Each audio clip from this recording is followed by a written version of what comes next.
Let us begin our Dhamma discussion tonight by paying respect to the Buddha, reciting Namo Tassa Bhagavato Arahato Samma Sambuddhassa. Namo Tassa Bhagavato Arahato Samma Sambuddhassa. Namo Tassa Bhagavato Arahato Samma Sambuddhassa. Namo Tassa Bhagavato Arahato Samma Sambuddhassa. This is the third time I'm here. I hope there are some old friends here. We met before. Are there anybody here?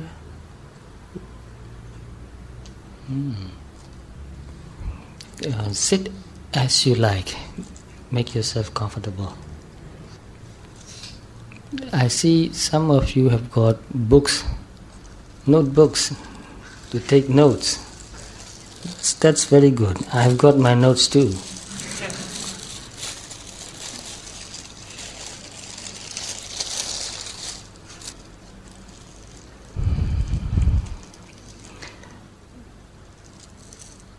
I like reading poems, so I found a poem which I like very much, and I would like to read the poems and tell you what I think about it.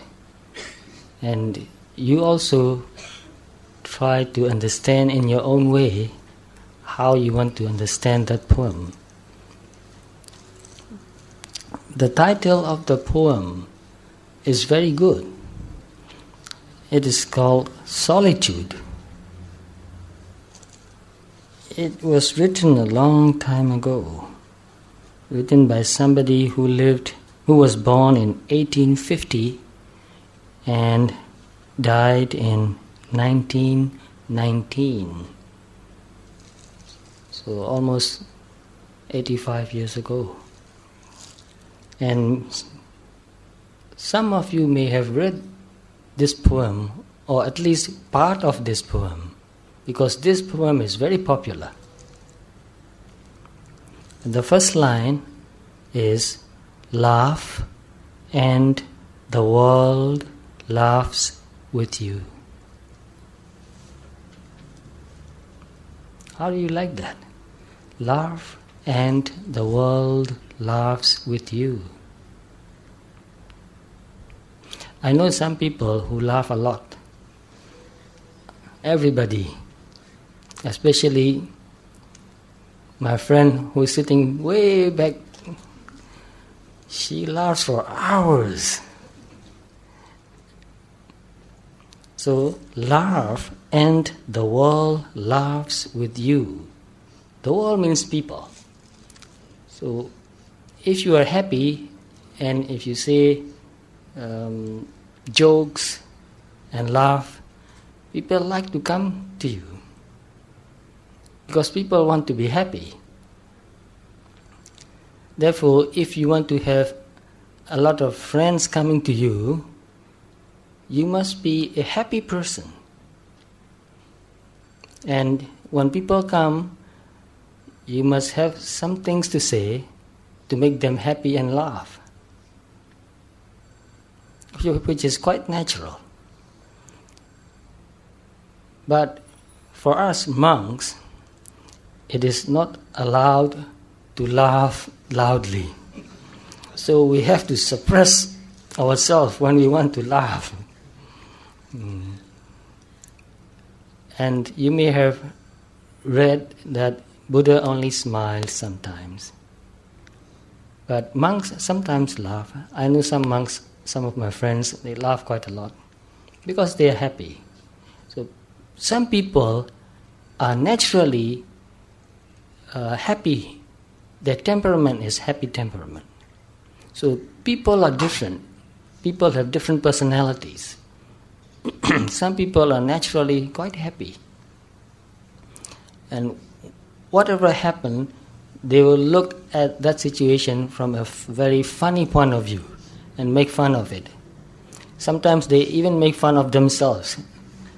They tell stories about themselves and they laugh. That's a very good thing to do, because taking things too seriously sometimes makes you feel very unhappy. But there are things that we must take seriously. But don't take everything seriously. Today, where I am staying, we invited many other monks too, including the monk here, these two monks here, and one very old teacher who is 89 years old. And this is the first time he visited Singapore. He's visiting Singapore. And all of us were very happy to see him. Not because he laughs a lot, but he was just very calm and peaceful and relaxed and natural. I watched him very closely. I met him before. I went to his monastery in Myanmar, in Rangoon. So I know him quite well. And he is a friend of my teacher, very close friend of my teacher who passed away 2 years ago. So I watched him, and he was so calm and peaceful and relaxed and so natural. He was not acting. He was just being himself. He was not self-conscious. Although there were a lot of people around sitting and looking at him, he was not feeling tense or self-conscious. And while he was eating also, I was sitting opposite from the table and watched him eating too. And this friend of mine, he helped that old teacher eat his meal. And he put what is proper, what the teacher may like, in the spoon, and the old teacher took the spoon and put into his mouth. Just very natural. And just to watch him eating makes me feel very calm and happy. He was so kind, so natural, so gentle, so relaxed. So people like people who are peaceful, kind, and relaxed. If you feel tense most of the time, if you are upset most of the time, and if you are unkind, or if you complain too much about this or that, if you complain too much about people or situations, people feel unhappy. So they avoid you. So laugh and the world laughs with you is very important. It means be happy. If you are happy, then people will like you more, which is quite natural. If you don't want to be lonely, learn to be happy. And in the Mangala Sutta, there is one point in Mangala Sutta. In Pali, it is Samananancha Dasanam. Some of you are nodding. I think you know that part. So, Samana means somebody who has overcome all defilements, who is pure, who is calm and peaceful. And to see such a person is a blessing. And the word blessing is not really the correct translation of the Pali word Mangala. When I look for the correct meaning of the word Mangala, I found that which is the cause to make life fulfilling, successful, and that which makes you grow. So that which makes you grow, that which makes your life fulfilling, is Mangala. So how does that help you when you see somebody who is calm and peaceful and relaxed, and who is pure in his mind, in his heart, how does that help you? From my own experience, since I was very young, whenever I see people who are calm and peaceful and relaxed and happy, I watch them very closely, and I found that because in those days I was not very happy. Whenever I met people who are calm and peaceful and happy, I thought this is amazing. To be calm, to be peaceful, to be relaxed and to be happy. It's amazing. It is so easy to be unhappy. And some people are happy when they get what they want. People are happy when they are singing and dancing. And people are happy when they have a birthday party or some kind of party. That is usual, not difficult. But those people that I met are happy for no good reason. They are just happy, no reason. That was really amazing. So I met a few teachers, lay persons and also monks. Whenever I met them and watched them, they are always happy. When they are working, they are happy. When they are talking, they are happy. No matter what they are doing, I watch them, they are very calm, relaxed and happy, and very kind, very generous. So I thought, this is amazing. So other people are happy, but if you ask them, why are you happy? They will tell you, oh, I'm happy because I got a lot of money today. That's not extraordinary, nothing unusual. Anybody will be happy if he or she gets a lot of money today. What about you? If you get a lottery today, will you be happy? If you win the lottery? Of course, most of you will be happy. But real happiness has no reason. So, therefore, we must understand that there are many different kinds of happiness. In the teaching of the Buddha talk about kama sukha. Kama sukha means sense pleasure, enjoying sense pleasure. Happiness you feel when you are enjoying sense pleasure. When you see something very beautiful, you feel happy. When you hear some good music, you feel happy. And I like good music too. I was a musician. I'm still very much attached to my violin.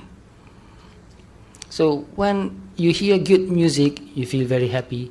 But sometimes when I hear music, I feel very sad too. But even that sad feeling, I enjoy that very much. Sometimes people enjoy sadness too. And when you get to eat what you like, you feel very happy. When you meet with somebody who loves you, you are very happy. So, their happiness which depends on situations and people. And Buddha also talk about jhana sukha. Jhana sukha means when you meditate, your mind becomes very calm and peaceful. Your mind stops thinking. Your mind becomes very concentrated. So you are not thinking about anything that will make you greedy or angry. So your mind is focused in one object and absorbed in that object. So when your mind gets to that state, you feel very happy too. So that is called jhana sukha. And there's another kind of sukha, which is vipassana sukha. You meditate and you look at your body and mind and you see the true nature of the body and mind and you develop wisdom. And that wisdom makes you become more mature, and because of that, you feel a kind of joy. So wisdom gives you joy. Wisdom also gives you security. So real security comes with wisdom. Without wisdom, no matter how much money you have, you will not feel secure. Because nothing is permanent. Everything changes. Whatever you have, you will lose someday. At least when you die, you will lose everything you have, including even your body. So when you practice vipassana, you develop wisdom, and because of that wisdom, you can accept anything. So because of that acceptance, you are more relaxed and peaceful and calm and happy. So that is briefly Vipassana Sukha. And when you attain enlightenment, that is called Magga Sukha and Phala Sukha. Because at that time, you can get absorbed into what we know as Nibbana, the cessation of all phenomenon. So there are many different kinds of happiness, but most people only know the lowest level of happiness, Kama Sukha only. They want to see good things, which is okay. I like to see good things too. Good sceneries especially. And when you hear good sound, you feel happy. And I like to listen to birds especially. Birds are very happy. I never saw a bird which is depressed or unhappy. You listen to the birds and you feel that, oh, this bird is happy. Sometimes when I listen to the birds, I imagine myself the bird and feel how that bird is feeling when it is singing. So, normal enjoyment of sense pleasure is okay because it is not evil. But some people cannot restrain themselves. They want to enjoy sense pleasure and they go beyond the boundary.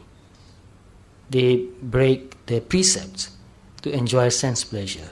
And if you do that, you may feel happy for a while, but you will feel guilty. And guilt is really painful.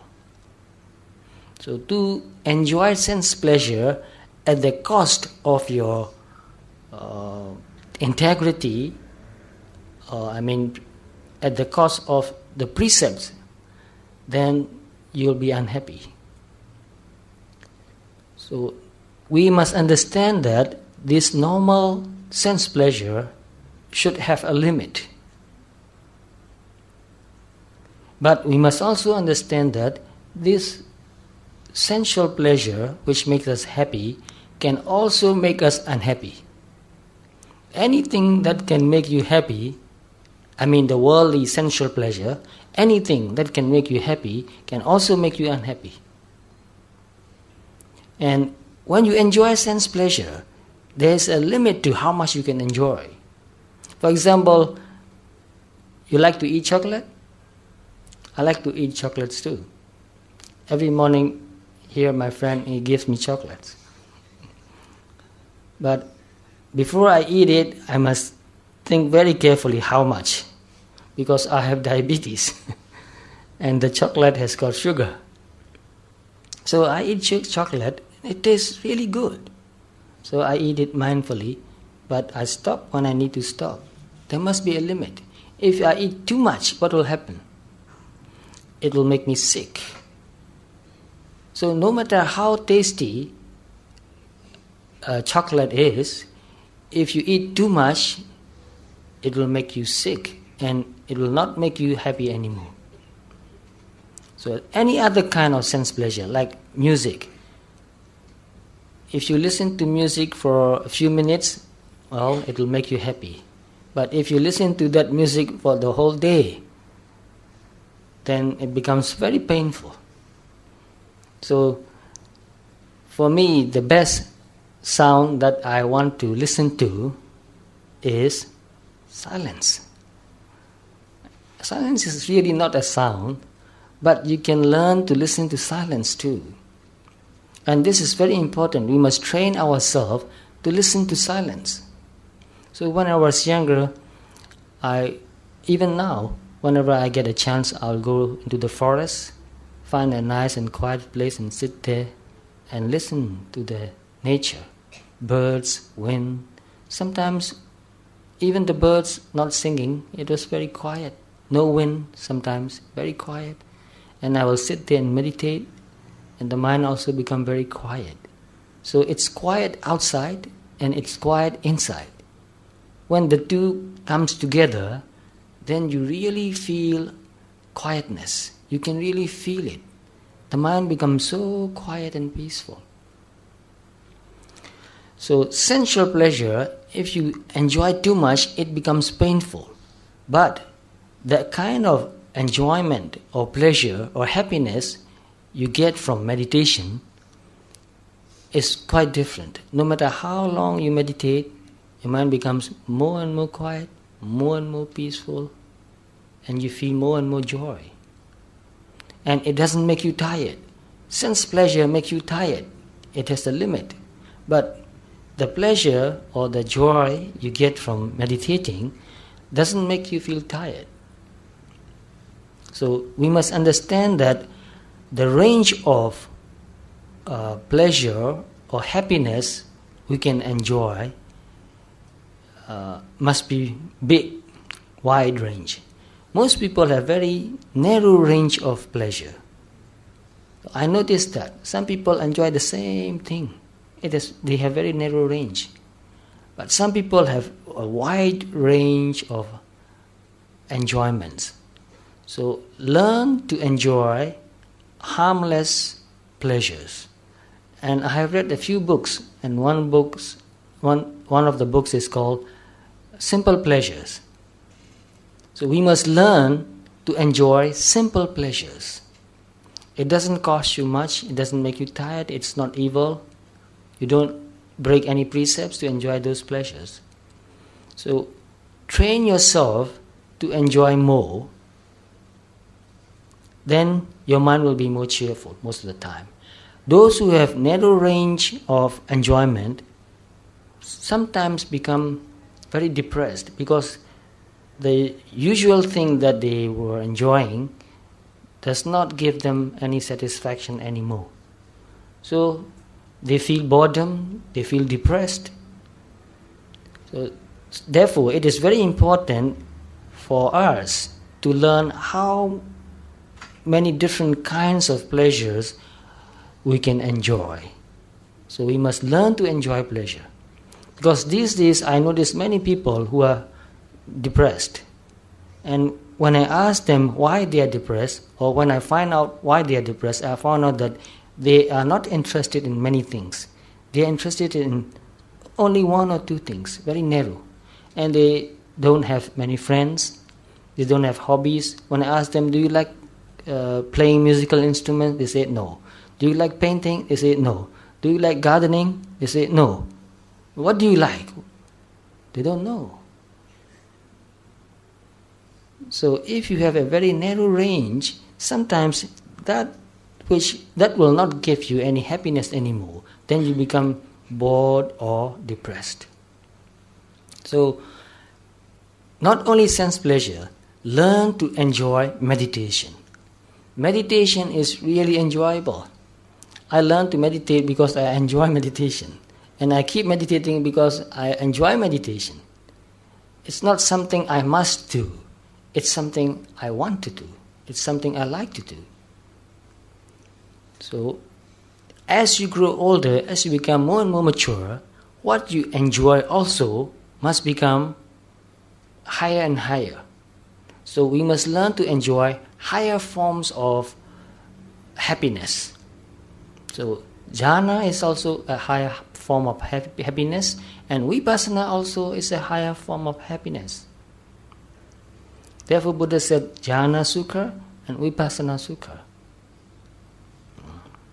But let me read you the other part of the poem too, because it's a very long poem. So laugh and the world laughs with you. So if you have many friends, learn to be happy. It's our responsibility to be happy. Well, yeah, I have another thing here. Not only is there a right to be happy, there is a duty to be happy. How do you like that? Not only is there a right to be happy, We have a right to be happy. When you are happy, nobody can say that, why are you happy? You should not be happy. Nobody can say that. You have a right to be happy. But sometimes, strangely, some people feel that they have no right to be happy. Have you met people like that? Strangely, I have met a few people like that. Whenever they feel happy, they feel guilty. Because they feel that they should not be happy. So that's a kind of sickness. We have a right to be happy, but not only that, there is a duty to be happy. Why is that? Why is it a duty to be happy? Anybody can guess the answer? Right. It's contagious. Anything is contagious, yes. When you are happy, then anybody who come in contact with you feels happy too. So unhappiness is also contagious. Depression also is contagious. Anger also contagious. So in the same way, happiness also is contagious. So when we are happy, just by being happy, we are doing something good for the whole world. Just by being happy, we are contributing to the whole world. So, not only is there a right to be happy, there is a duty to be happy. So much sadness exists in the world that we are all under obligation to contribute as much joy as lies within our powers. So much sadness in the world. We see and we hear. Therefore, we must learn to be happy, and also we must help other people to be happy too. So that is one of our obligations, to contribute as much joy as lies within our power. So before we learn to help other people happy, first we must learn to be happy. So there are many things happening in our life. Sometimes good things are happening, sometimes bad things are happening. So when good things happen in our life, we feel happy. When bad things happen in our life, we feel unhappy. So our happiness depends on the outside situations. So it is very uncertain. But if you learn Dharma and meditate, you'll find that your happiness depends less and less on outside situations. So then you'll find yourself happy without any reason. Like the old teacher I told you just now, he is just happy and very content, very relaxed and peaceful, loving, cheerful. Although he's 89 years old, when I looked at his face, seems like he is a child. He looks like a child, 89 years old, so innocent, so calm and so relaxed. So we must learn to be like that.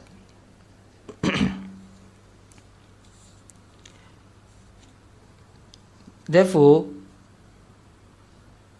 let me read this. Laugh and the world laughs with you. Weep and you weep alone.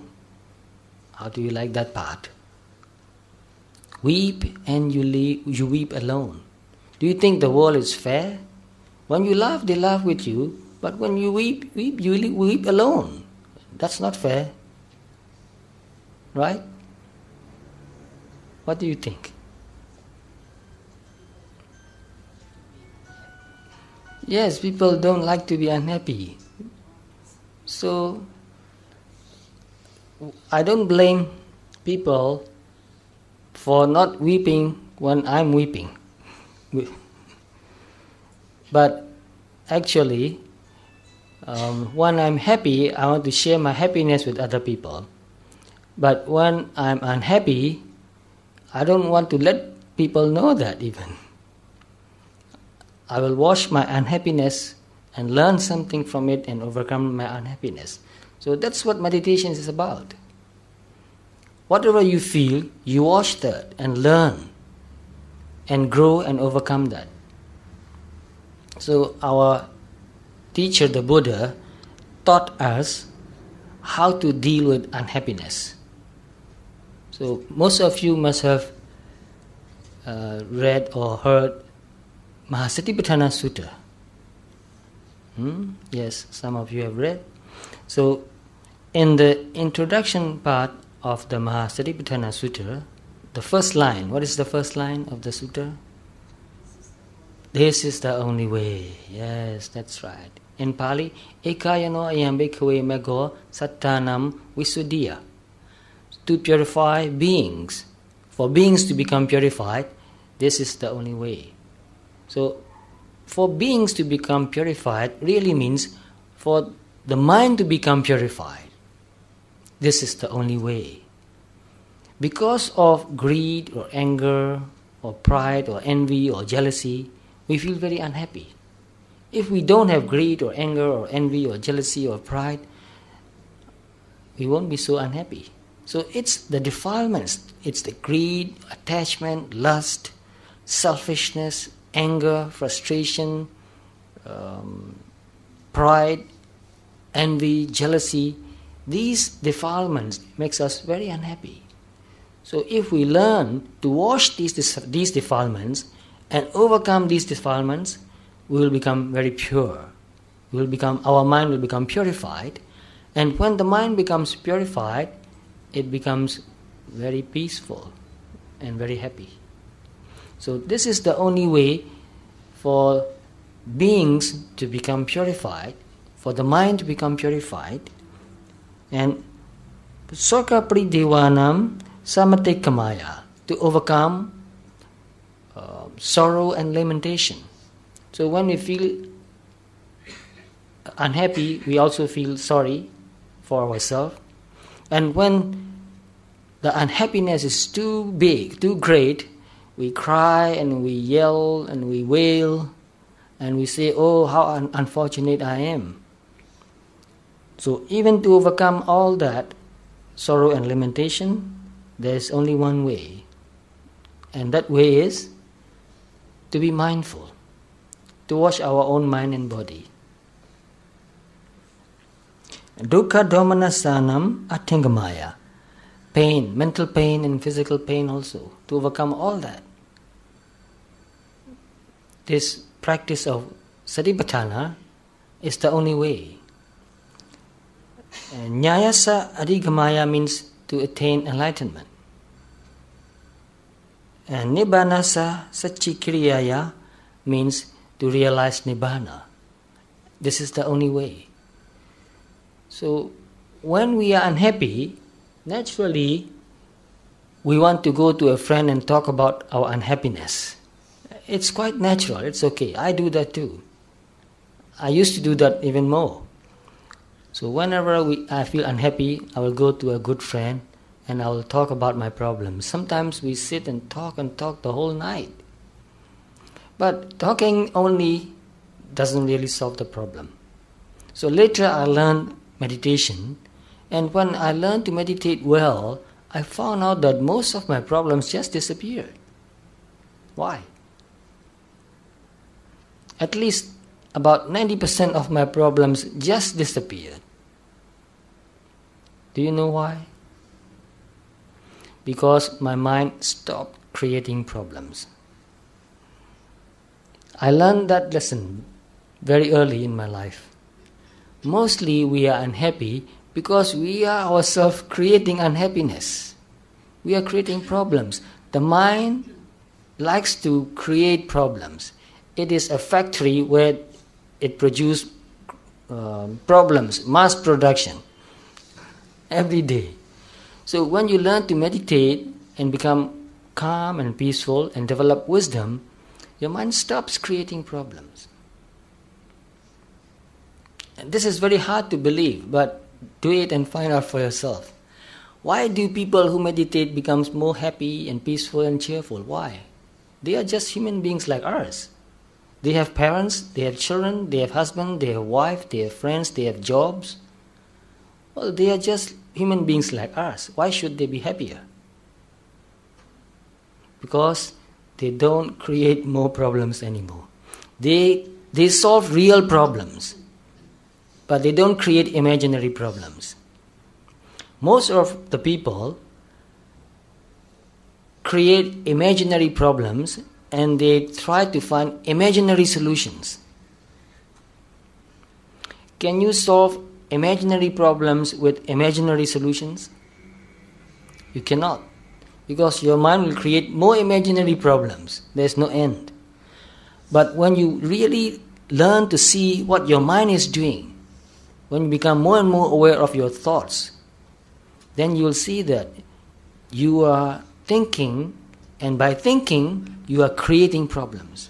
You are making yourself unhappy. And by talking about your problems, sometimes you make your family members and your friends also very unhappy.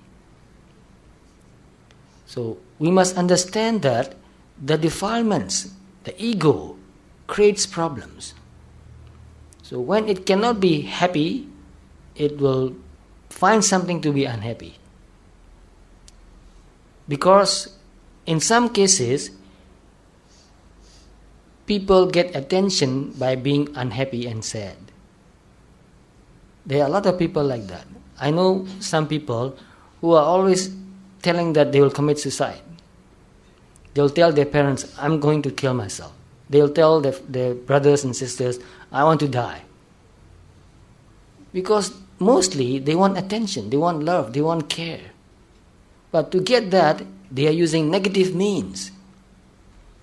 If you really want attention from people, be happy. People will come to you. They will listen to you. So we have good ways to get friends, to get attention, and we also have negative ways, bad ways to get attention too. But if we use negative means, negative ways to get attention, we hurt ourselves and we hurt all the people who love us. So never use any negative means to get attention from your family members and from your friends. Because in the beginning, when you complain about something, they'll believe that you really have the problem. But if you keep complaining, they'll give you advice and suggestions to overcome your problems. They'll help you to overcome the problem. But because you don't want to overcome your problems and just talk about your problems, after a while, your family members and your friends will become very tired of you. And they'll feel also helpless. They'll think that, well, I've been trying to help for a long, long time, but nothing really helps. Therefore, it's no use helping anymore. So this is a very serious problem, because I know many people who are going through this kind of problems.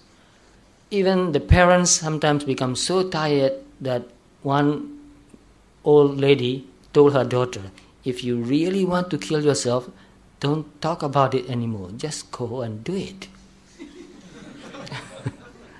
Because the mother was so tired of hearing the daughter saying, I want to die, I want to die. Why? So this is a kind of disease we are causing ourselves. So before we learn to develop negativity, we must learn to develop positive ways to feel happy. And there are many positive ways to be happy.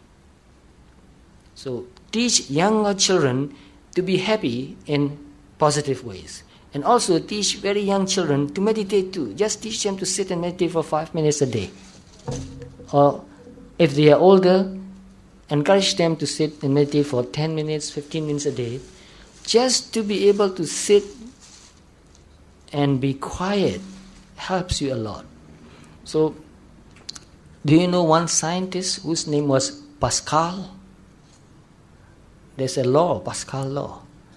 And Pascal said that just because we cannot sit in a room quietly, we are creating a lot of problems and we are unhappy. If you just learn to sit in a room alone and just be quiet for a few minutes a day, and if you can, a few hours a day, that will help you a lot. So we must learn to be quiet and still, just to be very quiet, and enjoy that too. So when I was younger, I was very experimental. I tried many experiments, scientific experiments, also meditation experiment. So I tried to sit very still,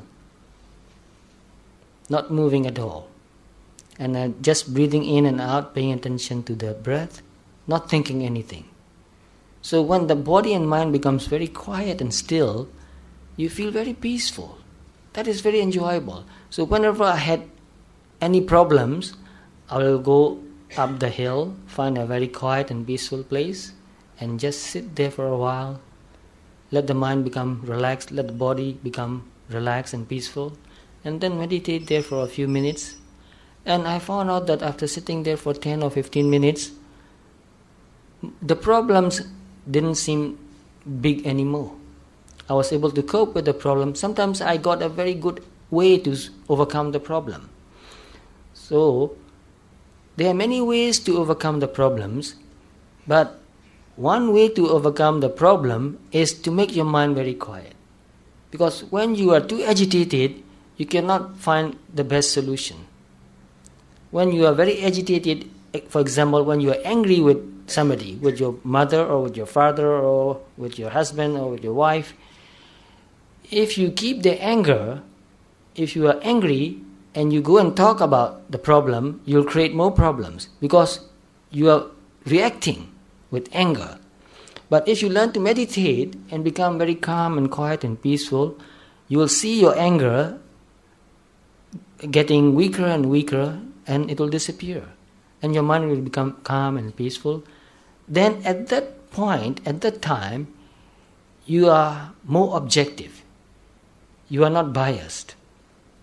And at that time, your ego is not working, but there is mindfulness and wisdom, which is really looking at the problem and trying to find the best solutions. So in some cases, you may think that, oh, it's just human. He made a mistake. He said something wrong. Oh, no big deal. Not a big problem. But when you are egoistic, when you have too much pride, whenever somebody says something that hurts you, you will take that as a big insult. You will not take that as a mistake. Oh, he just made a slip. He just made a mistake. You will not think that way. You will think that he said that deliberately to hurt me. He is a bad person. He is evil. He is doing that intentionally. But when your mind becomes calm and peaceful, you understand that people make mistakes. And even if that person, whoever that may be, who hurts you, you will see that he is not mindful. He is not aware of what he is doing. Therefore, he said that. So you are able to understand and sometimes forgive. And you will find a good way to negotiate about the problem so that both of you will understand each other better, and in the future there will be less problem. But if you react with anger, you create more problems. So Buddha gave us the practice of mindfulness to overcome all the problems. It's hard to believe that we can overcome all the problems.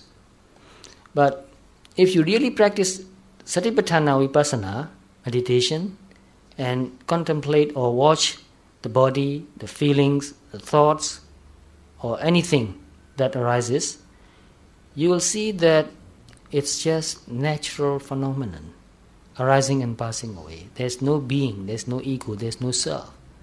And when you get to that point, when you overcome this ego or self, then problems become not important anymore. We take problems too seriously because we think that there's an I, there's the ego. So ego makes the problem bigger. When you are not egoistic, then you can see that problems are not so big. You don't take things so seriously. So, weep and you weep alone. How do you think about that? Do you want people coming and weeping with you when you are weeping? How many people do you want? Well, sometimes when one of our parents pass away, we feel very unhappy and we weep, and all the family members get together and weep. Well, it's okay for a few hours, and get over with it in a few hours. Don't go on weeping and weeping and weeping for months and months and years and years. It's no use, it's useless. And people will think that you are not really feeling it, you are just acting it. So when you are really unhappy, it is necessary to go and discuss about your unhappiness with a good friend who is wise. So how do we call a good friend in Pali?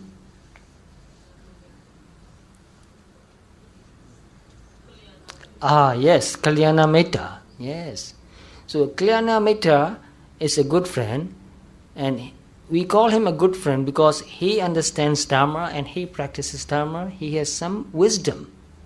So when we have problems, if we go and talk about our problem with somebody who is foolish, that person will make us feel that the problem is bigger than we think. He will not help us to find the problem. He will just make us feel that the problem is really big. But if we go and talk with another person who has learned Dharma, who meditates, and who has developed wisdom, he or she will help us see that the problem is not that big. No problem is really big. So I read another book by one American doctor, psychologist. I forgot his name, but I remember the title of the book. He said, "Don't sweat the small stuffs." Anybody heard of that book? Yes? And what's the second part of the book, the title? Yes, something similar like that. Don't sweat the small stuffs, and all problems are small stuffs, something like that. It's all small stuffs. That's it. So don't sweat the small stuff, and it's all small stuffs. Can you agree with that? It's all small stuffs. But it's very hard to agree because we want to think that some problems are not small stuffs. Some problems are really big stuffs.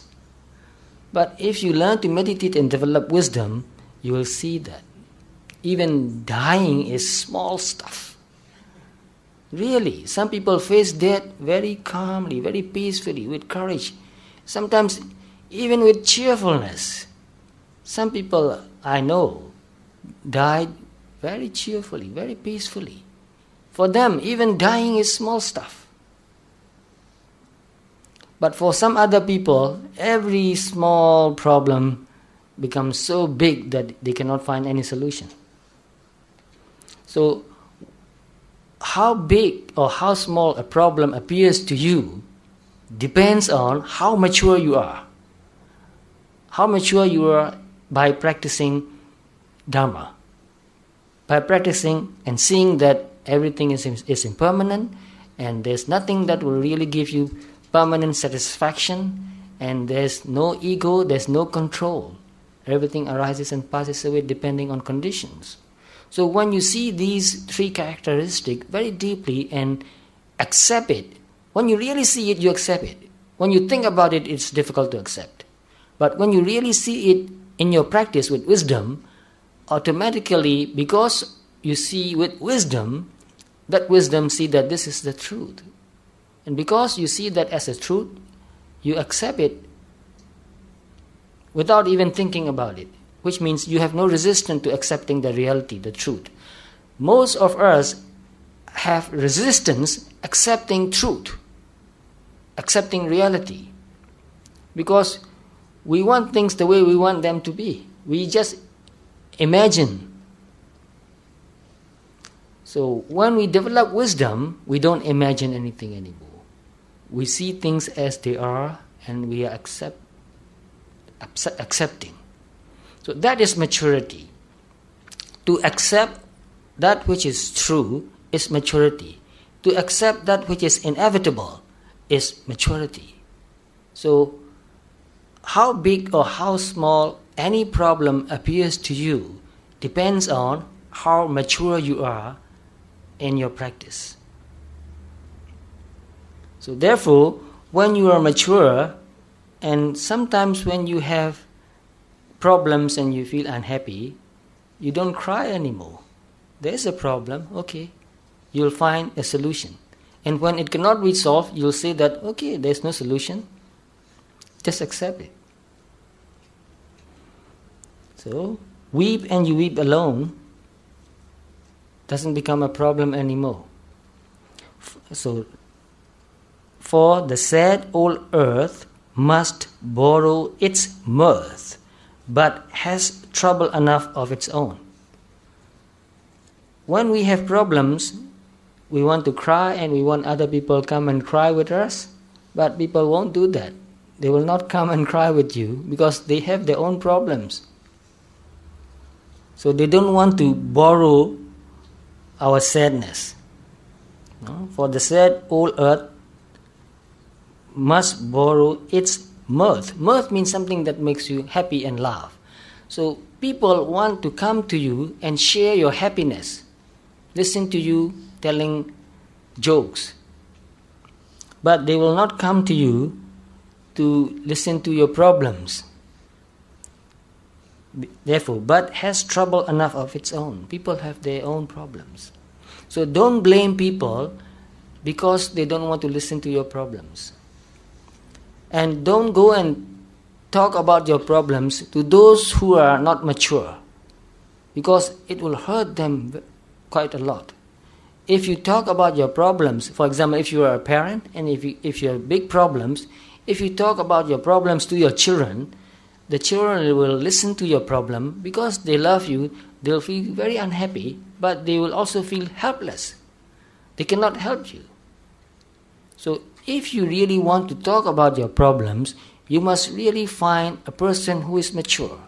And in the West, they have psychotherapists where you go, to whom you can go and talk about all your problems. You can cry if you want to cry, but you have to pay $100 an hour.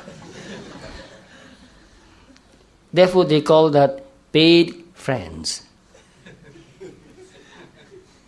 But if you have real good friend, Kalyana Mitra, you don't have to pay. You can go and ask for advice. But that friend, because he is a good friend, he is a Kalyana Mitra, because he has practiced Dharma, he will not cry with you. He will listen with you with compassion, with calmness, and he will give you good advice. Sing and the hills will answer.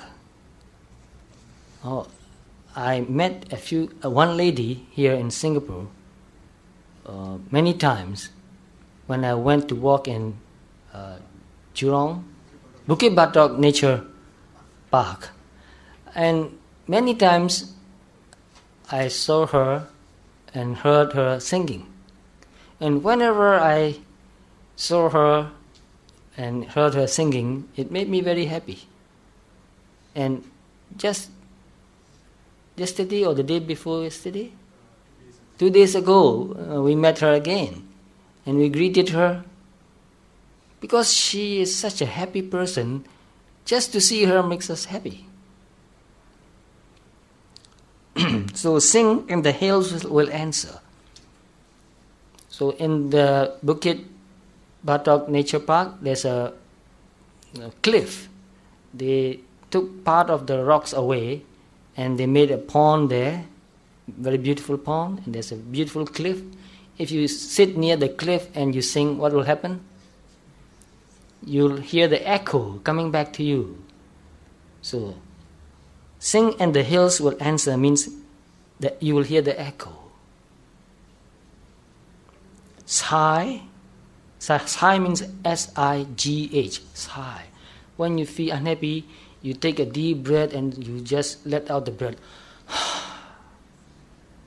That's sigh. Sigh it is lost on the air. You will not hear an echo. It will not come back. It will not answer.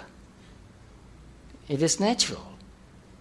So whenever we feel something unhappy, we must learn to look at that unhappiness. At first we will feel that I am unhappy. But if you keep looking a long time, you will see that there is no I, but there is unhappiness. Unhappiness is real, but there is no I. It's the mind thinking about a problem, thinking about something, some situation which the mind is not satisfied with, which the mind cannot accept. Therefore, the mind gets unhappy. So unhappiness is natural. And when you can see that this is just unhappy mental state without an I, it is easier for you to work with it. So whenever any problem becomes attached with ego or I, it becomes too big. But whenever you can see that there's no I, there's no ego, but there's just sadness, it is easier for you to work with that sadness. So when we practice vipassana, we learn to watch everything that happens in the body and in the mind as a natural phenomenon. It is real, it is natural, but there's no ego involved. The echoes bound to a joyful sound, but shrink from voicing care. So the echo bounds to a joyful sound. So when we are joyful, we laugh, we sing, and we will hear the echo from the hills. But shrink from voicing care. But if we voice care, which means if we talk about unhappiness, there will be no echo coming back. So sometimes we blame people for not being unhappy because we are unhappy, when we are unhappy. Sometimes we will think that, oh, he or she doesn't care. Look how unhappy I am, and she's quite happy. She's laughing. She's happy. How can she be happy when I'm not happy? So we feel that if I'm not happy, those who love me should not be happy. There's no right. You have no right to be unhappy because I'm unhappy. And if you love me, you must cry. You must not laugh. So if you are laughing, then you are not caring. So unconsciously, sometimes we blame people for not being unhappy when we are unhappy. We get very upset. Sometimes we get really angry. Sometimes we will not talk with that person anymore. This really happens to most people. So just think about it. Just because we are unhappy doesn't mean that those who love us should be unhappy. We should not demand such thing. They have the right to be happy. But we can ask for help. That is okay. If we really want to solve the problem, we can ask for help. But we should not expect that they should be unhappy. Rejoice, and men will seek you. Rejoice, be happy, and people will look for you.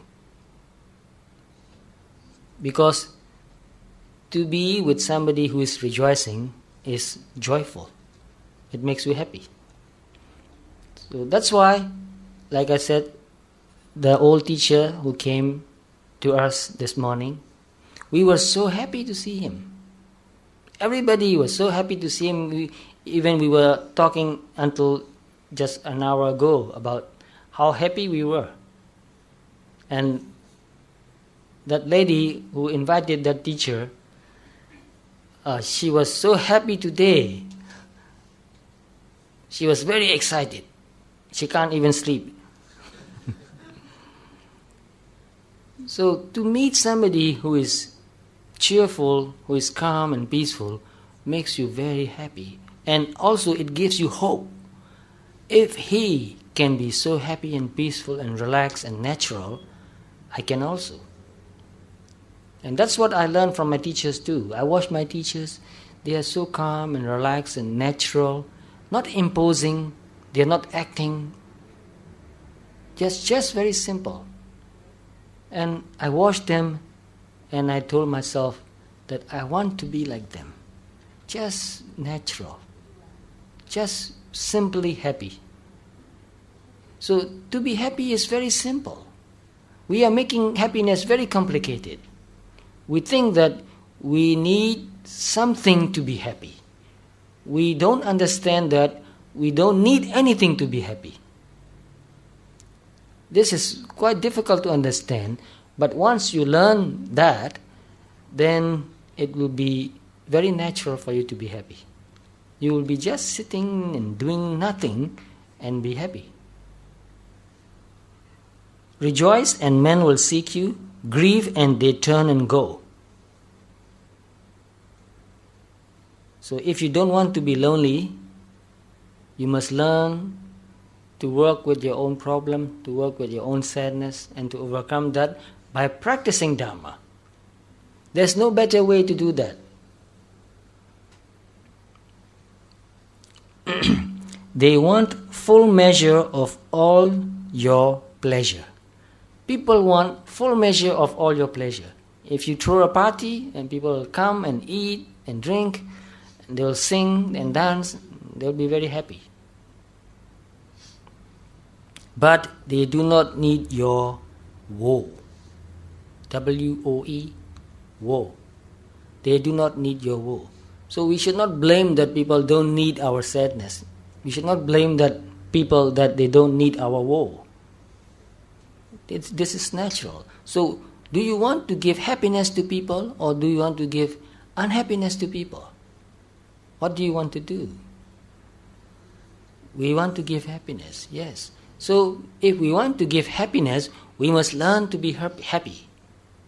And when we are unhappy, we must learn to find the best way, a good way to cope with that unhappiness and to overcome that happiness. And Buddha gave us this way, the only way to overcome pain and sorrow and unhappiness. Be glad and your friends are many. Be sad and you lose them all. Friends are terrible.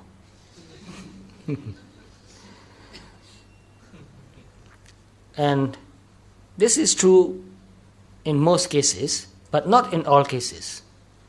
I think there are friends who will be with you when you need them, when you are really sad. But you must also be responsible to do something about your own sadness. If you think that, or if you demand that your friends are responsible to make you happy, and when they cannot do that, they'll feel guilty, they'll feel upset, they'll feel helpless, hopeless. So some people will go away when you are sad, but some good friends will be with you when you have problems, when you are sad.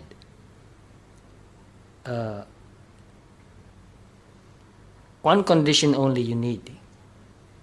You sincerely want to work with your problems. You sincerely want to find a way to overcome your problems. If you don't want to solve your problem and just want to talk about it, nobody will listen to you unlimited. So I know many people who talk about their problems with other people, and they came to me also and talk about their problems, and I've known them for more than 10 years now. I have given up. Because I know that this person does not want to solve the problem. This person just wants to talk about the problem. Just keep talking about the problem. Whenever I give an advice, this person will say, that doesn't work for me. And I will give another advice, and then this person will say, that doesn't work for me. So no matter what advice you give, that person will say, it doesn't suit my problem. It doesn't work for me. I told that person to meditate, and this person said, this meditation technique doesn't work for me. I told her to meditate in a different way, and then this person said, this technique doesn't work for me.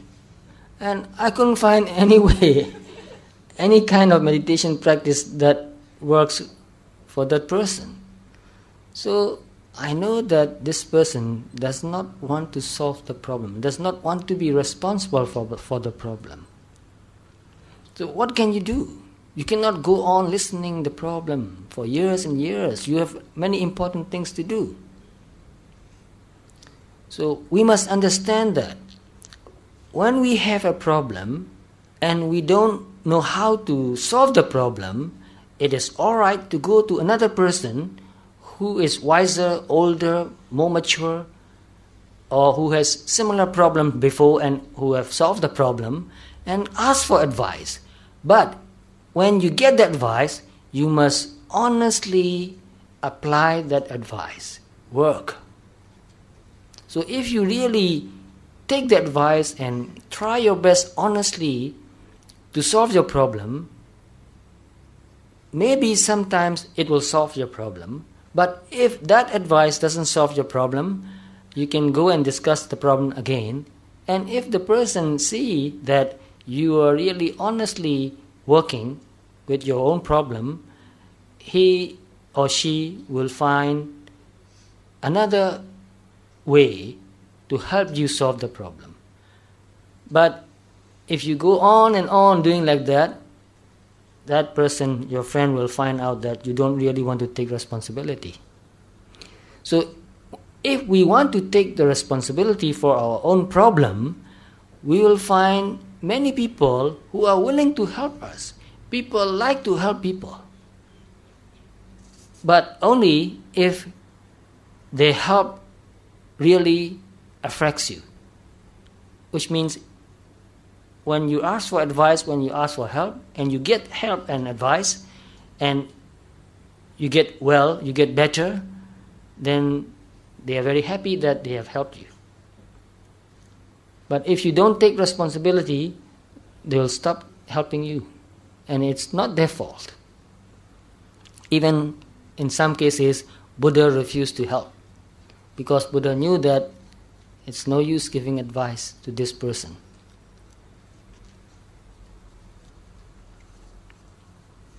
Be glad and your friends are many. Be sad and you lose them all. There are none to decline your nectared wine. Nectared means sweet, like honey. So, there are none to decline your nectared wine, which means you give them something sweet to drink, they will not refuse it. They'll drink it. They like it. But alone you must drink life's gall. Gall means something bitter. So, alone you must drink life's gall. Life's bitter taste we must drink alone. So I found, where is that? Here. Do not rely completely on any other human being.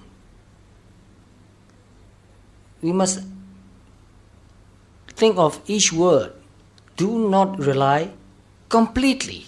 We can rely partially. People can help us only to a certain degree. Limited. So do not rely completely on any other human being. We meet all life's greatest test alone. So life is like a test. Problems are like a test. And we meet all life's greatest test alone. And what about death? Who can share our death with us? We die alone. Feast and your halls are crowded. feast means you have a big party with a lot of good things to eat and drink, then your hall will be crowded. Fast and the world goes by. Fast means not eating. So if you have nothing to eat and you are fasting, they will not come to you. They will go to some other place where they can find something nice to eat. Succeed and give, and it helps you live. So we must work hard and succeed and give. Even as a monk, we have to work hard to learn Dharma, to practice Dharma, and then we give the gift of Dharma. So each of us must learn to do something well, to succeed. And in that way, we can help other people to learn and to succeed too. So if you are a teacher, you can help your students to learn. If you are a doctor, you can help your patient to get well. And if you are a monk and you have learned Dharma and practiced Dharma, you can teach other people to practice Dharma. Succeed and give, and it helps you live, but no man can help you die. No man can help you die. We must die alone. We must learn to die. So practicing meditation is learning to live and also learning to die. It's one thing. Learning to live and learning to die are the same. So if you have learned to live well, you have already learned to die well. So if you want to live happily, learn how to die well. And if you learn to die happily, learn how to live well. Those who have not learned to live well will not die with happiness. So some people who have lived their life fully, who have developed all the good qualities, and when the time comes for them to die, they accept death. They know that it's part of life. Dying is part of life. So without any regret, they can die very peacefully. So I gave a talk on death once, a long time ago, and I told them that death is a change in lifestyle.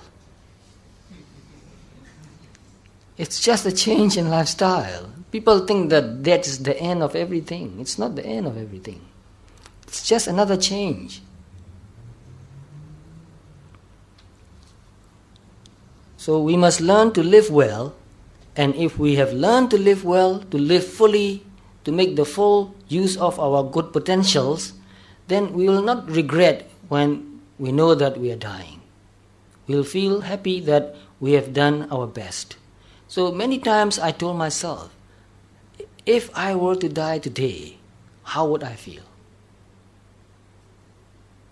And, well, I don't want to die today. But if I have to die today, will I feel regret?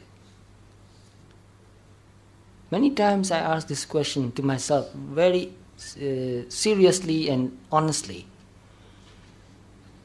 And although I do not want to die, I feel that if I have to die today, I will feel that I have not wasted my life. I really feel I have not wasted my life. I have learned, since very young I have learned a lot, and I have learned Dharma, I have practiced Dharma, and that is not the end of everything. So even if I die today, and because I have not finished my practice, I will go on practicing in my next life. I believe that, because I practiced in this life. I learned to practice Dharma in this life, and in the same way, I will learn to practice Dharma in next life. So I will keep practicing. So life is just a change in lifestyle. Maybe in next life I will live a different lifestyle. In this life, my lifestyle is the lifestyle of a monk. There is room in the halls of pleasure for a long and lordly train train means a long line of people. So lordly means very grand. So there is room in the halls of pleasure for a long and lordly train. So in the hall of pleasure, when you walk, there will be many people around you and behind you walking with you. But one by one, we must all file on through the narrow aisles of pain. But when we are in pain, each of us must walk alone. So that's the end of this poem. So these are things that we must go through in our life. So these are also lessons. Every difficulty, every pain, every loss in our life is a lesson for us to learn and grow, to accept and also to let go. So practicing Dharma is also learning to accept and also learning to let go. So if we have learned that, the sooner the better. So after we have learned to accept, after we have learned to let go, then living life becomes an easier game. Can you see life as a game? No, most of us see life as something very serious. But there's a book I've read, and the title of the book is called The Master Game. So life is a master game. We must learn to play it well.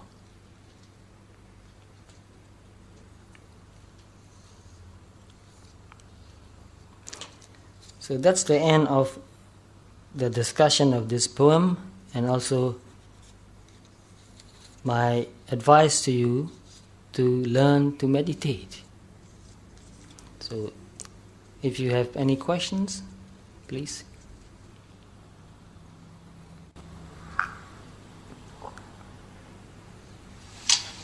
Sometimes when we are very sad or we have a problem, but how do we calm ourselves down? But I just think down. Sometimes the mind just keep on thinking of problem and leave it. But once we know, we can be out of the state. But when we are in it, it's very hard to be out of the state. Right. That is quite natural. Just a state of happy and unhappy state. Mm-hmm. But once we are in it, sometimes it's hard to get out of it. get out. Yes. This is quite natural. I know what you mean. But once you know it, it's very simple. But when you are in it, Mm-hmm. it seems to be stuck in it. I have learned to work with such situation quite naturally. So when I was younger, when I was in my teens, like any other people, I had a lot of problems. Problems with my parents, problems in school, and also my father passed away when I was about 15 or 16. I had a lot of difficulty. I had to work. I had also to go to school. And there were so many problems. Sometimes I got very unhappy and depressed. Sometimes I read a good Dhamma book. Because I like reading, I've read many books. I know a lot about books. So sometimes I have many books, so I'll take one book and read it. Sometimes just reading a Dhamma book gives me a very clear understanding of how to see the problem and how to work with the problem, how to cope the problem. So the easiest way is to read a good Dhamma book. That's my experience. And another way of getting out of that kind of problem is, like I said before, to go and talk with somebody who is mature, who has practiced Dharma and who is practicing Dharma. Because that person can very gently guide you. And you know that this person is calm and strong. So to be a good friend you need to be very strong, because if you are weak and somebody come and tell you his or her problem, you get overwhelmed with your friend's problem and you don't know how to help your friend. So, like a doctor, doctors are not allowed to operate on their own family members. Why? Yes, because you are emotionally so involved that you cannot stay calm. When you are operating, you need to be very calm. So therefore, when a person is in a position to help another person with a problem, this person must be very strong and keep his equanimity, his calmness. So when you have a problem, choose the right person with whom you can discuss about the problem. The right person. If you go and talk about your problem with the wrong person, you will get into bigger trouble. So that's one way. And Buddha also gave that advice too. And another thing that I did was, I just walked up on the mountains. I like mountains very much. I always talk about mountains because mountains have become such a big part of my life that I can't live without thinking mountains. So wherever I go, I'll climb mountains. I've been to Korea last month, and just 2 weeks ago, I came back from Korea. Korea is more than 70% mountains. So I climb many mountains. So since I was very young, whenever I get some time, I'll climb mountains. And because of that habit, when I felt very unhappy or sad, I climbed mountains and find a very quiet and peaceful place, especially in Myanmar, in our country. There are monasteries and pagodas, stupas in almost every mountain. So it's not difficult to find a nice place to sit. So when I was younger, I climbed the mountain and find a place, peaceful and quiet place, and then just sat there for a long time, just sitting there alone. And mountains give you a kind of perspective because it's so high. From the mountain I can look down, and down there is the city. I can see houses, some houses.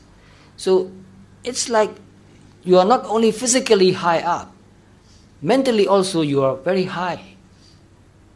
So it gives you a kind of perspective. So from the top of the mountain, I will look down at the city, and I think, look, there are so many people living in the city with so many problems. But up on this mountain, there are no problems.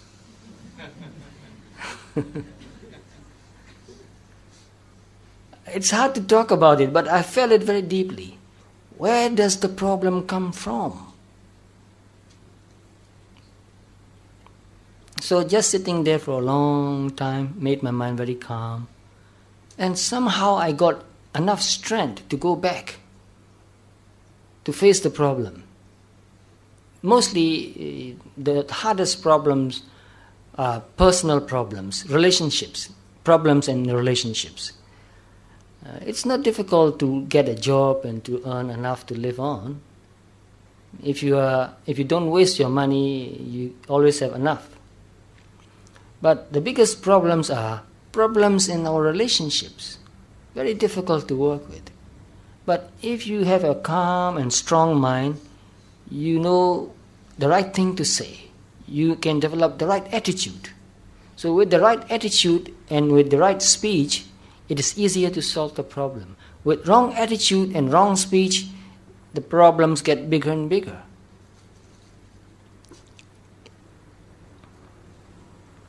And later, when I learned to meditate, I found out that that's the best way to deal with the problems. When you meditate and your mind becomes really calm and quiet and peaceful, all thinking stops, then at that moment you have no problems. then you know that where is the problem? It's in your mind. It's your thinking.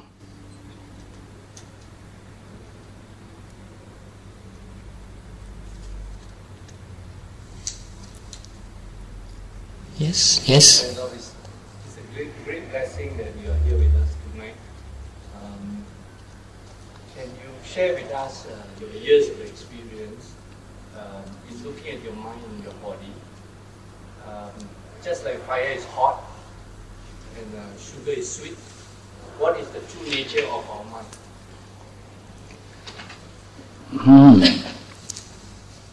Well, there's a verse in the Pali text. I will recite the Pali. I know most of you do not understand Pali language. But anyway, I just love to recite this Pali Gatha because it means so much to me. It's very deep in meaning. Buddha said, Pabassaramidam bhikkhave chittam. Bhikkhave means monks, because whenever there are monks and other people, Buddha used this addressing the word bhikkhave.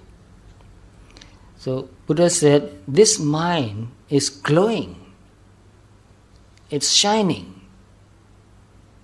So Pabassaramidam bhikkhave chittam ahagandukehi upakilisehi upakilitam. Because of the visitors, which are defilements, it is defiled. So defilements are visitors. If you know that they are visitors, when they appear in your mind, you see that these are visitors, defilements like greed, lust, attachment, anger, frustration, and many other, envy, jealousy, doubt, all that. If you can see these as just visitors, agandu means visitors, then it is easier for you to let go. Because we identify with greed. I want. When you think that I is you, yourself, and you want that something, it is very difficult for you to overcome greed. But when you can see greed as just greed and nothing more, it is very easy to overcome greed and let go. And if you really need something, you can find a proper way to get what you want. So even greed has a limit. When you are wise, and when you want something, you find a proper way to get it.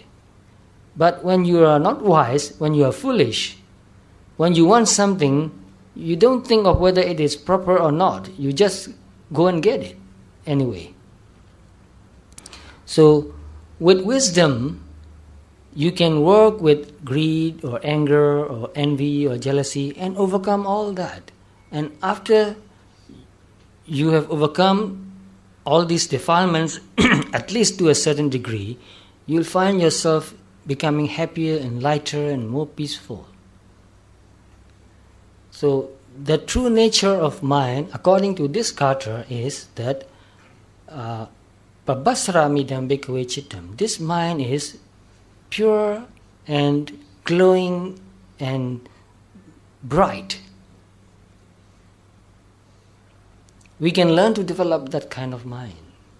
When there are no visiting defilements, by its own nature, it is calm and peaceful and pure and bright. And Sayardaw, where is this Gatha found? I learned it a long time ago.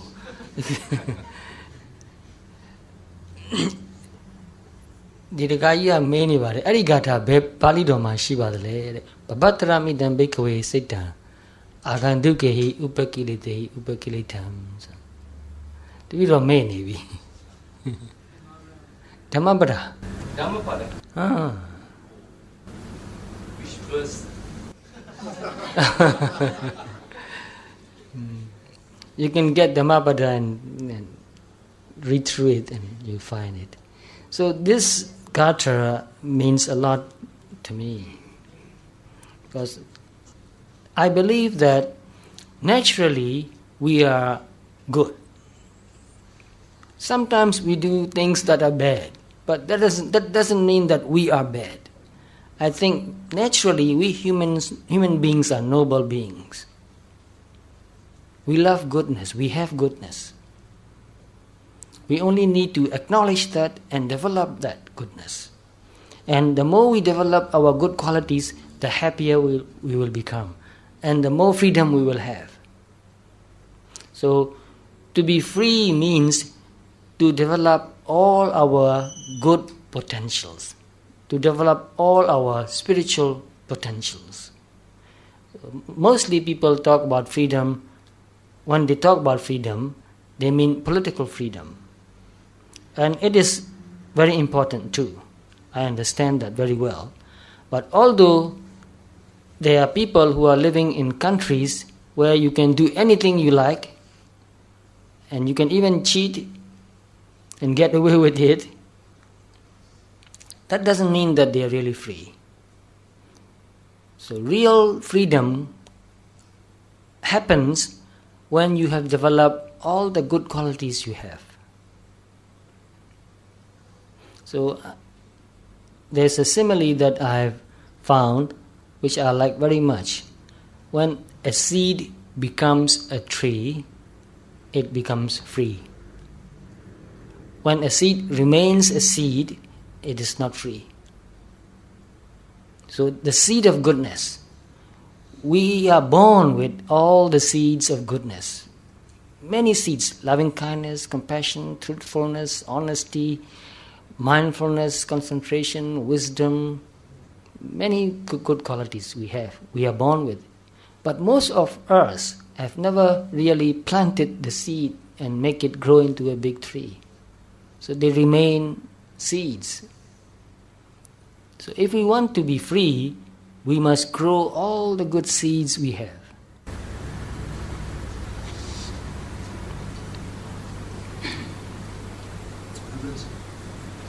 I want to share a statement with you.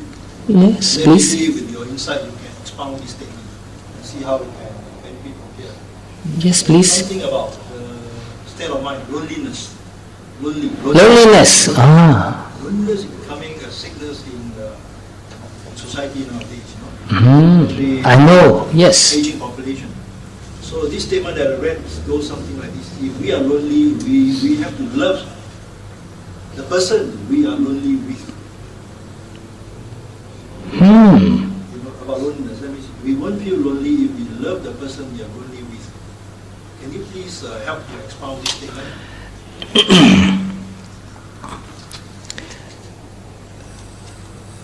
In the first place, do you agree with this statement? Yes. What you mean is, even when we are with other people, we still feel lonely sometimes. Yes, sometimes we are alone and you feel lonely too. So, even when we are with many other people, in our family sometimes, even sometimes we feel lonely at home.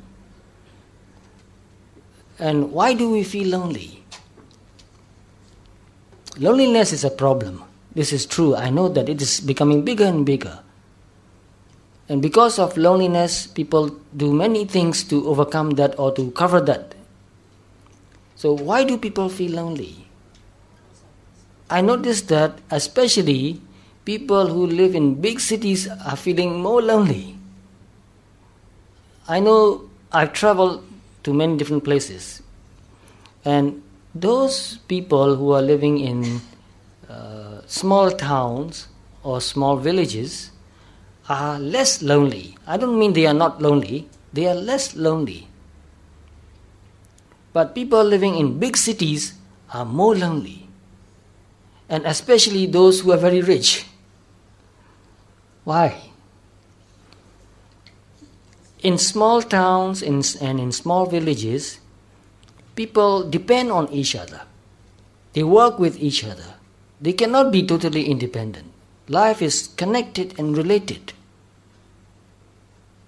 They are not self-sufficient in a way.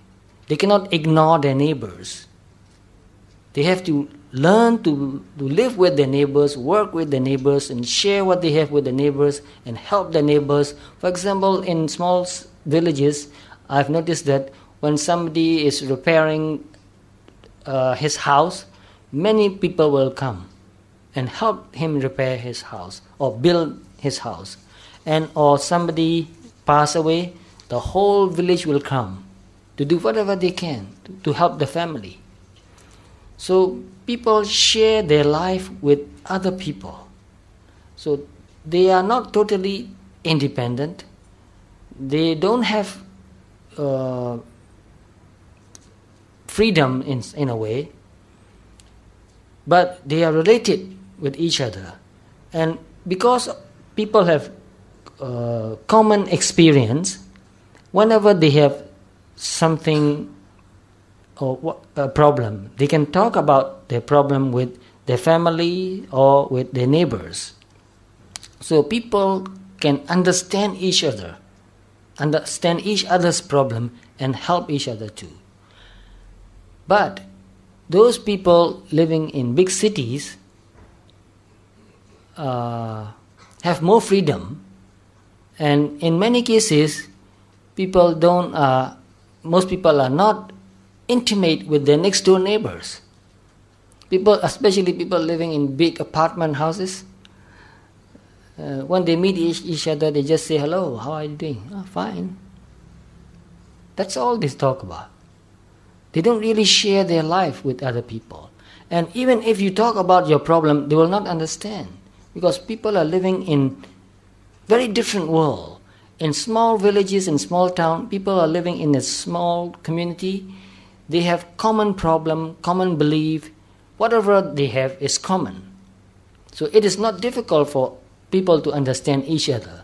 But in big cities, people have very different lifestyles and different beliefs, and it is difficult for people to understand each other. And also, in the big cities, people have more independence, and they don't want to talk about their problems much. They hide their problems more. They don't even tell their families sometimes. And sometimes even their family members could not understand. So this not understanding each other or not being able to talk about your feelings with other people makes you feel lonely. Even in your own family or even in your office, in your work, when you cannot communicate what you feel very deeply, you feel lonely. You may be talking the whole day about things that are not really important. Just to kill time, you may be talking, but you don't talk about what really matters to you. So when you cannot talk about what really matters to you, you feel lonely. So what do we do when we feel that? You cannot go and live in a village. You are here, you are stuck here in the big city. So we must learn to understand ourselves. That's why we learn to meditate and to watch our own mind and body. So by watching our mind and body, we learn a lot about our own mind. And we learn also to develop our good qualities. So when we have developed our good qualities like mindfulness, concentration, wisdom, loving kindness and compassion and all those good qualities, we feel very good about ourselves. And whenever there's a problem, with that wisdom, we can see and understand the problem very well and work with the problem. Therefore, we become our own best friend. And sometimes we need to be lonely. Whether you can agree with me or not, I don't know. I need to be lonely sometimes. I mean, to be really alone. With nothing, no books to read, nobody to talk to, nobody to talk with. Don't want to. So we must learn to be really alone.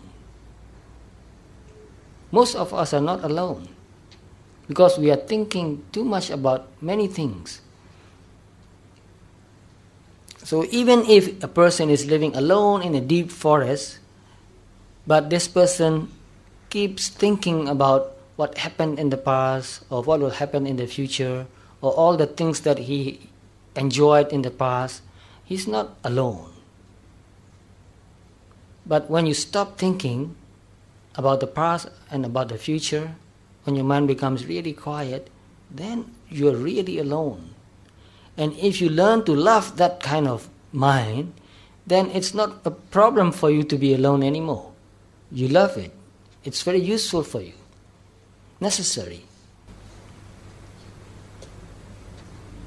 If a person who don't meditate, friends who don't meditate, how to apply by saying the word love the person you're lonely with? How to love the person that is loving ourselves when we're lonely? How to apply this loving ourselves? You know what I mean? Yes. How can we apply by loving ourselves the person? Okay, let's say we know how to meditate. We can sit quietly and meditate. But for a person who doesn't meditate, we cannot tell him to meditate. So in the worldly sense, how we tell the person to love himself? How? Oh, yes, I know your question. And before answering your question, I want to mention a few things about meditation. When we use the word meditation, it seems like most people have the idea that it is something very difficult or very unusual for people to do. But from my perspective, from my understanding, meditation is our nature. It's a natural part of being human. And there are many different forms of meditation practice. There are meditation instructions in the book, but I believe that there are many other ways to meditate which are not in the book. So when I feel anything, I can just be with that feeling, watch that thought, and understand that feeling and thought. And that is also meditation. Sometimes, like I said before, when I feel very unhappy, I will just go and sit in a quiet place. And by being alone for a while, I learn to accept that feeling. It may not go away, it doesn't go away. It's not so easy to go away. But I learn to accept that feeling. Sometimes I did something wrong and I feel very unhappy and guilty about that. And I will go away and sit alone and think about what I did. And you need to be alone to have a very clear perspective. So when you are alone and look at what you did and why you did it, you find out that you are just human. It's human to make mistakes. So when we see that whatever happens to us is natural and acceptable, then it is easier to live with it. So when you reject anything, when you resist anything, it becomes a big problem. So in many cases, if you can just accept loneliness, it's not a problem anymore. So even when you feel lonely and you look at that mental state, you can see that mental state as just a child. Sometimes I see that with myself. Sometimes I look at my mind and I see that, oh, look, there's a child.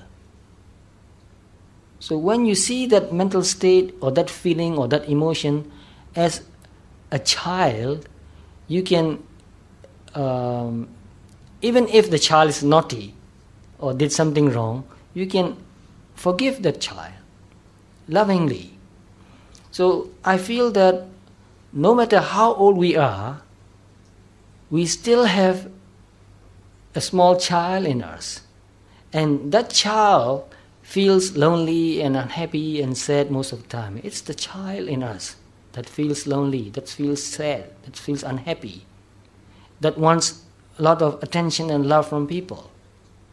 So when you can see that there still is a boy in you, lovingly you can, how do you say that?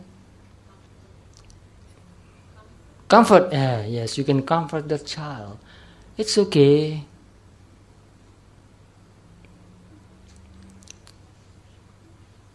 So there's a psychological theory which is called transactional analysis. Have you heard about that? No? Yes? No? So somebody heard about that. So in that theory, they say that we have a parent in our mind, and we also have a child in our mind. And I think that's a very good way to see it. Very practical and natural way, and very beautiful. When you can see it that way, things become easier to understand. Sometimes we have our own mind punishing us. Nagging. Oh, you have done something wrong. You are naughty. You are bad. Wash that mind. That's our parent. Sometimes there's a child that is wanting attention. Look at me. Even when you have done something good, you want people to know. Look how well I did. So we want attention. You watch that child. The little child wants attention. Sometimes the child is crying, sad, feeling lonely. You watch that mind. There's a child. You don't blame the child. Lovingly you watch that mind. So if you want to know more about how to work with this problem, try to find this book, Transactional Analysis. Transactional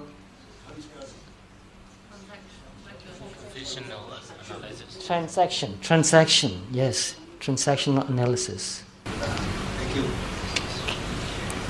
I will see a picture from your side. Yes, it's very true. I think the parent and child relationship is something I heard first time. In us, I feel in me there's a very old man and there's a very young boy too. And I love both. Without the old man, I'll make a lot of mistakes. But without the young boy, my life will be very boring. It's the young boy who enjoys everything.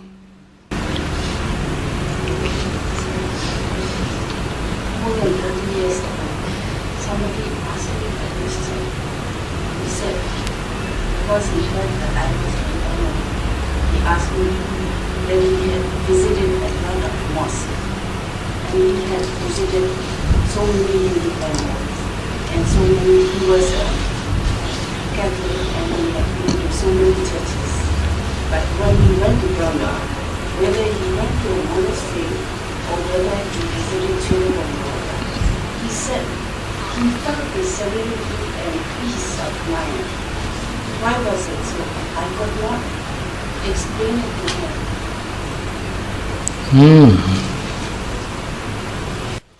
Many people said that.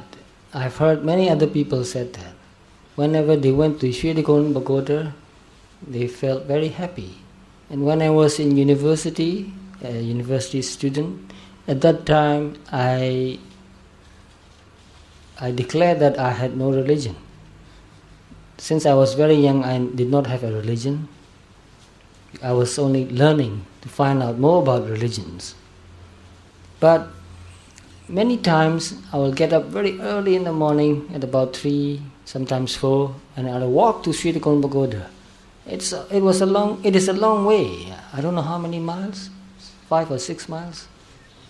A long way to walk. And I like walking very much, especially early in the morning. So I got up very early in the morning, 3 o'clock or 4 o'clock, and walked to Shirikon Pagoda. And I arrived there very early when there was not many people there. In those days, they did not lock the gate. There was no gate. But these days, now they have gates and they lock the gates. So I went to the Shirikon Pagoda early in the morning, and then I sat and meditated for a while. Even though I did not call myself a Buddhist, I still meditated since I was 16. I started meditating. And whenever I went to Shirikon Pagoda, especially in the morning, I felt very calm and peaceful. So the environment affects you very much, especially a place which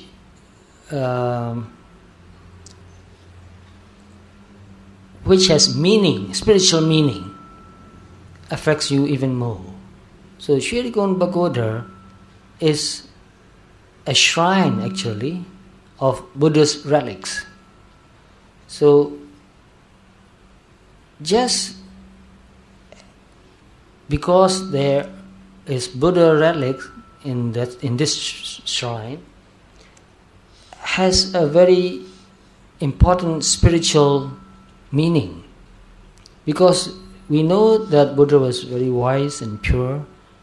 Even though he has passed away into Pranirvana, his relic somehow has the power to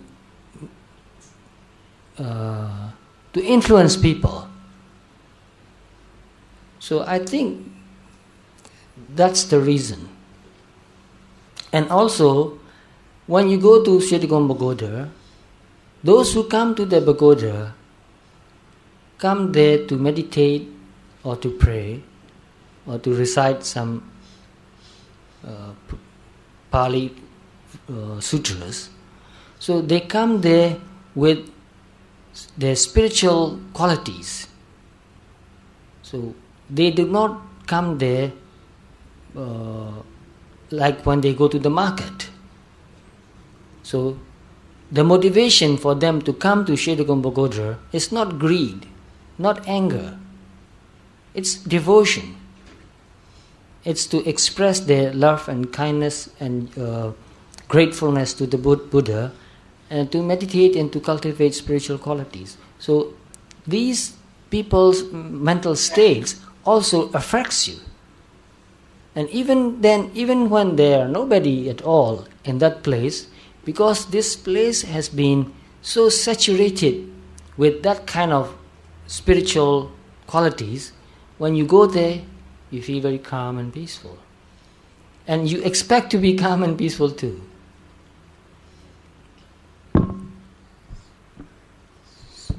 Not only pagodas,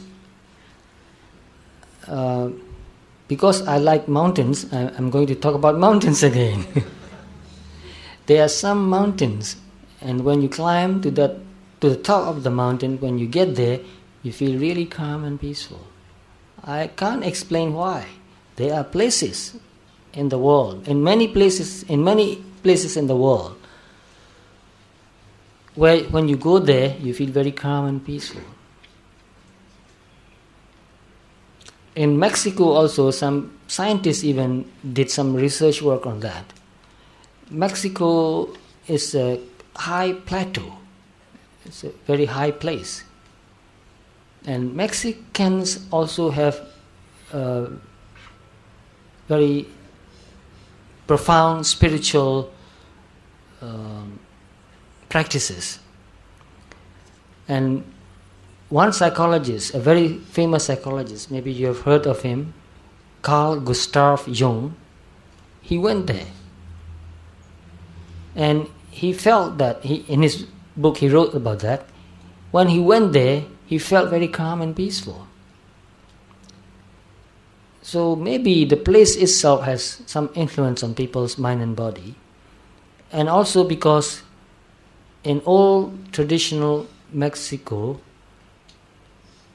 they practice some kind of meditation. They teach even young teenagers to meditate. To become a man, first you must learn to meditate. So they have a kind of an initiation ceremony. I think we need to revive that kind of practice again. To become a man, first you must learn to meditate. If you have not learned to meditate, you are not a man yet. You are not a grown-up. Yes, I really take it very seriously. You see, many of my friends told me, I talk with many younger people, and I encourage them to learn to meditate, to pay attention, to be mindful to whatever they feel, they think. So gradually they learn to meditate, and when they come to the point when they can see their mind very clearly, and they are mindful and they know that they are mindful. So to be mindful is one thing, to know that you are mindful is another thing, which is a step higher. And when they learn to know that they are mindful, they came to me and with great excitement and happiness they say that now I know when I'm mindful, I know that I'm mindful. And when I know that, then I feel that now I am a human being. So very young, these students are very young. They are in their late teens when they said that. So this is not my word. These are not my words. These are their words. They say that when I know that I know, when I'm mindful and I know that I'm mindful, then I feel like I've become a human being. So this is very important. Mindfulness is our unique human quality. Animals don't have that quality. Only human beings can be mindful. But most of us never develop that qualities. So, to be mindful means you have developed spiritually very high. And to know that you are mindful is even a step higher than that. So, animals cannot do that. And not all human beings do that, although they can if they try, if they practice. So you will feel for yourself when you become mindful and you know that you are mindful, you will feel a kind of energy, a kind of power in your mind to know that you are mindful. To be mindful of mindfulness gives you strength, gives you a kind of power, gives you courage, gives you clarity. And it really makes you a human being. So most of us are only potential human beings. Not really developed. So, excuse me, it's getting late, so can we have the last question for Sayardaw? Oh. Yeah, before we close the session. I take the last question. Yes. I'll ask the last question.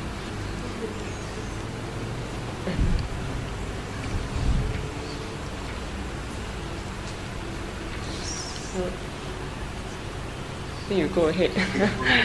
Yes. You mentioned about mindfulness. Yeah. You see, there's such thing called habits. Habits. Habits. That means we do. Breathing could be a habit. That means we breathe, we're not aware of breathing. Mm-hmm.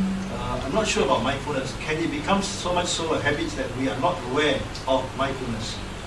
It becomes natural.